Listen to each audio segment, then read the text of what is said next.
সকলোকে নমস্কাৰ। লগতে আজি কৃষ্ণৰ জন্মোৎসৱ বুলি সকলোকে শুভেচ্ছা জনাইছোঁ।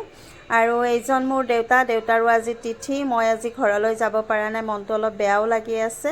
তাকে দেউতাক ইয়াৰ পৰাই সেৱা জনাইছোঁ, তেওঁ য'তে আছে শান্তিত থাকক।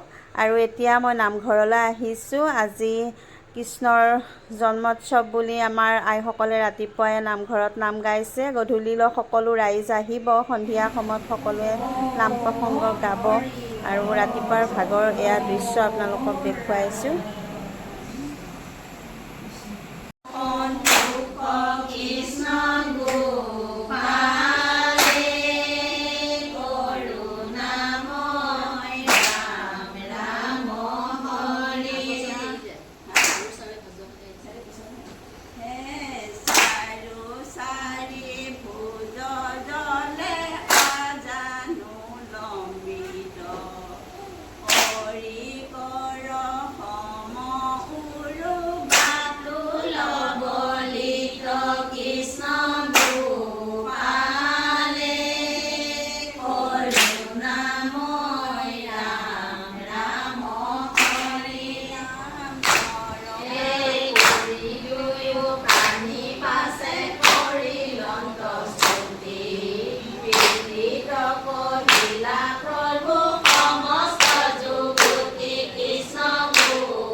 সন্ধিয়াৰ সময় আৰু মই আমুল তাজাৰ পেকেট এটা আনিলোঁ আৰু অকণমান পায়স বনাই ভগৱানৰ শ্ৰীচৰণত আগবঢ়াম। আজি ভগৱান কৃষ্ণৰ জন্মোৎসৱ বুলিয়ে ঘৰত এইকণকে কৰিছোঁ। আৰু তাকেহে এতিয়া অকণমান আগবঢ়াই দিছোঁ।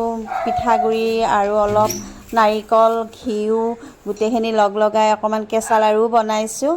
আৰু এনেকৈ ভগৱানৰ শ্ৰীচৰণত সেৱা জনাই আজি আমি জন্ম উৎসৱ এনেকৈ পালন কৰিলোঁ। নাজানো আবাহন, নাজানো বিসৰ্জন, পূজা মন্ত্ৰ নাজানো কিঞ্চিত, এতেকে পৰমেশ্বৰ দাস ভৈলো চৰণত, মোৰ গতি সাধিবে উচিত। উগ্ৰ সেনৰ দৈৱ কি ধুনীয়া, যৌৱন চাপিলো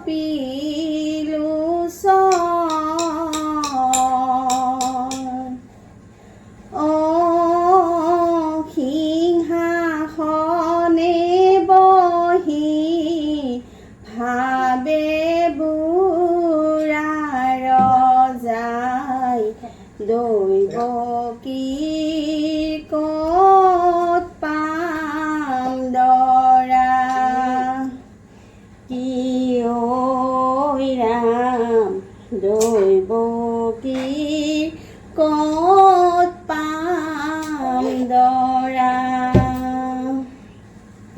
হে ৰাম ৰাম উগ্ৰ সেনৰ কন্যা, দৈৱ কি ধুনীয়া,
আমি সন্ধিয়া কৃষ্ণৰ জন্মাষ্টমী এনেকৈ ঘৰতে পালন কৰিলোঁ। এতিয়া নামঘৰলৈ যাম। নামঘৰৰ ভিডিঅ' আজি দিব নোৱাৰিম কাৰণ বহুত দেৰি হ'ব। এইটো ভিডিঅ' কেনেকুৱা পালে আপোনালোকে কমেণ্ট যোগে জনাব, লগতে লাইক এটা কৰি দিব। ধন্যবাদ।